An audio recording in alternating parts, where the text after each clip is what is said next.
Everyone, good morning, welcome back to my channel. আশা করি তোমরা সবাই খুব ভালো আছো, আমিও ভালো আছি।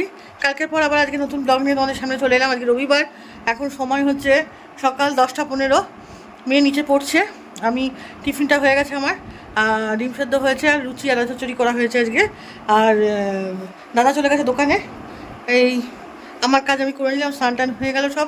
এই স্নানটা একটা বিশাল ঝক্কি ঝামেলা, যে কাজটা আমি খুব শীঘ্র খুব তাড়াতাড়ি করে ফেলতে পারলেই বেঁচে যায়। তাই জন্য সকাল সকাল স্নানটা করে ফেললাম। আর অন্য কোনো কাজকর্ম আজকে আমি কিছুই করতে পারবো না, ঠাকুর পুজো টুজো কিছু দিতে পারবো না। সেই জন্যে ফালতু মোমবাতি ঠাকুরের সামনেও যেতে পারবো না, ঠাকুরের কাছে একটুখানি ধূপ ধুনোও দিতে পারবো না। দেখি মেয়ে ফিরুক, মেয়েকে বলবো একটু দিয়ে দিতে। এছাড়া এই চলছে, চলো দেখতে থাকো আমার ব্লগটা, আশা করি তোমাদের সবার ভালো লাগবে। এখন এই বিছানাটা গোছানো গেছে, কিছু কিছু জিনিসপত্র অবসর আছে, সেগুলোকে একটুখানি গুছিয়ে নিয়ে তারপরে একটু বসে তারপরে নিজের কাজটা করবো। একটা কাজ আছে আমার, সেই কাজটা করে নিয়ে তারপরে আবার রান্নাঘরের দিকে যাব। চলো, আজকে কিচ্ছু বাজার নেই, দেখি কি রান্না হয় না হয়, সেই সব নিয়ে একটু ঝামেলায় আছি, চিন্তায় আছি। কী যে রান্না করবো, মেয়েটা প্রতিদিন কী দিয়ে খাবে বুঝতে পারি না, দেখি কি করি। চলো দেখি আগে দিকের কাজগুলো সামলাই, তারপরে যাবো। 10টা 15 বাজে তো, দেরি হবে না, তাড়াতাড়ি হয়ে যাবে।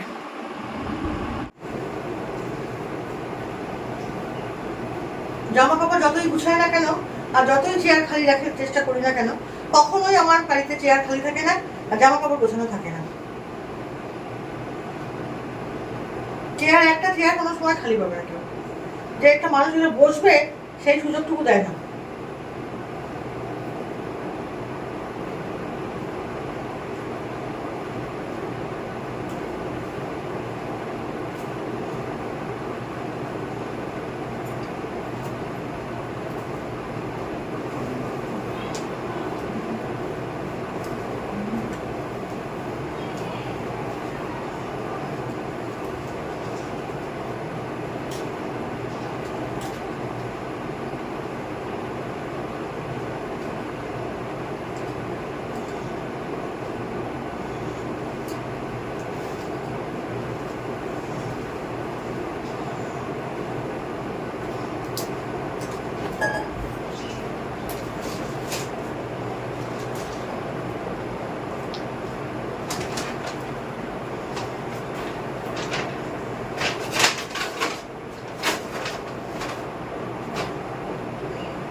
চেয়ারটা এবার খালি করতে পেরেছি কোনো প্রকারে।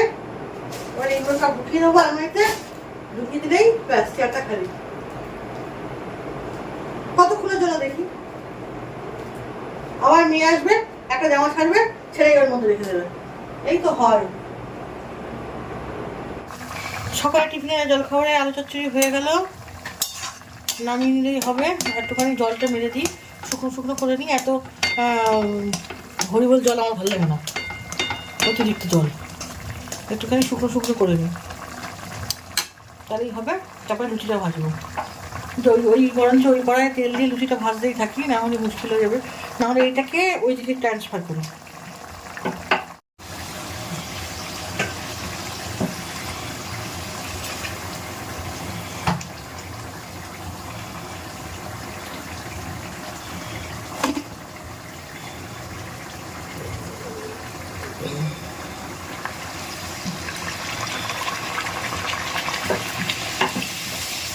ফুলকো ফুলকো লুচি আলু চচ্চড়ি দিয়ে আমার তো ভীষণ ভালো লাগে।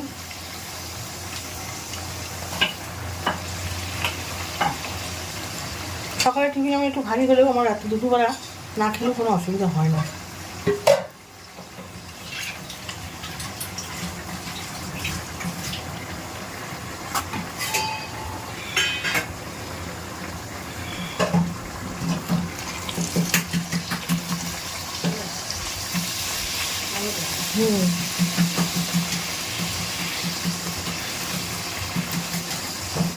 কেন যে কিছু খেতে ভালো লাগে না বলতে পারেন? একটু কিচ্ছু খেতে ভালো লাগছে না, কিচ্ছু না। একটু লাউ শাক আনালাম, লাউ শাক দিয়ে এই যে বড়া ভাজছি মটর ডালের, একটুখানি আমি করে খাবো আমার মতন করে, একটু ঝাল না একটু ঝুল না, নিজের মতন করে একটু পছন্দসই করে করে খাবো। এটাই হচ্ছে আমার কাছে সব থেকে প্রিয় খাবার। আমার এখন মাছ মাংস ডিম দেখলেই মাথা গরম হয়ে যায়, কেন জানি না। আর এমনিতেও এটা ভাদ্র মাস, আমার মনে হয় যেন এই মাসটা একটুখানি একটু যদি মেনে চলি তাহলে ভালোই লাগে। শ্বশুর শাশুড়ি থাকাকালীন তো মেনেই চলতাম, কি আর বলবো। এখন আর কেউই নেই, বাড়ি পুরো ফাঁকা, ভালো লাগে না জানো তো। এক এক সময় তাদের কথা খুব মনে পড়ে। এই যে লাউ শাক করলেই ওনারা খেতে আমার হাতের লাউ শাক খুব ভালোবাসতেন, সেটা খুব মনে পড়ে আমার। যে বললেই লাউ শাক করলেই বলতো তোর বাবা আজকে খুব ভালো খেয়েছে মুড়ির হাতের লাউ শাক। এই কথাগুলো আর স্মৃতি হয়ে রয়ে গেল। চলুন যাকে, প্রচণ্ড গরম, এখানে দাঁড়ানো যায় না বেশিক্ষণ। এটা করি, করে নিয়ে তারপরে আবার লাউ শাকটা যখন বসাবো তখন আবার আপনাদের সামনে আসবো। ডাল হয়ে গেছে, এই ডিমটা সিদ্ধ দিয়েছি, ওটাকে একটু কষিয়ে আলু দিয়ে একটু করে নেবো, তাহলে রাত্রের চিন্তাটা মিটে যায় এই আর কি, তাছাড়া আর কিছুই না।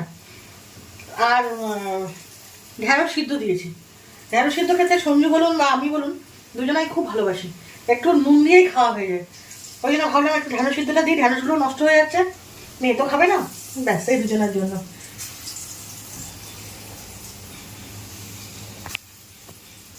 যে লাউ শাক চচ্চড়ি হয়ে গেল আমার, এবার নামিয়ে দেবো, তারপরে ডিমটা করে নেবো, ব্যাস হয়ে যাবে রান্না।